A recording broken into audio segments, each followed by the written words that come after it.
Хэлэх үг хинт ч бий. Төвний эслэл минь утаагаар дүүрэн, төрийн ордон маань хулгайчаар дүүрэн, төмөн олон өрзөөлөөр дүүрэн, төв зам маань машинаар дүүрэн, төвжрэл дундаа бухимдлаар дүүрэн, тэнд энд зогсох зайгүй пиг дүүрэн, төвчээр нь барагдсан бид фэйсбүүкт постор дүүрэн, шинжил болох гээд түм түжигнэж арга хэмжээ дүүрэн, шин хуучин сайд дарга нар нь наан цаанаа орж солигдоод наман дүүрэн, их хүүхэд хөгшөдгүй ханаад хүрээд эмнэлгийн ор дүүрэн, эм тариа авах санаатай очрлон зогсох эмийн самд дүүрэн, зэрэгцээ төв амьдарч буй улс шиг хөгжихийг өрөөй, зэсээрээ кабель хийгэж бас дахин өрөөй,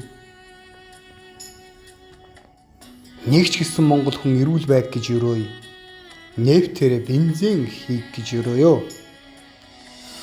Хүн бүрийн амьдрал тэгш байхыг өрөөй, хүдрээрээ арматур хий гэж өрөөй, төмөн олондоо тайван сайхан амьдрал ирнэ гэж өрөөй, төрөөс төрсөн тэр бомтнууд шорондоо ор гэж өрөөй. Үүлийн үр эргээд ирдэг шүү намчтаа бэлэн бай. Үнэн бай гэдэг дүрэн байдаг шүү улс төрчдөө бодож бай. Үнэхээр ядуу амьдруулж чадаж байгааг чинь амтаа болгон зүхэж байна. Үеийн үед Монгол хүмүүр мартахгүй гэдгээ үргэлж сануулж байна. Мистер Т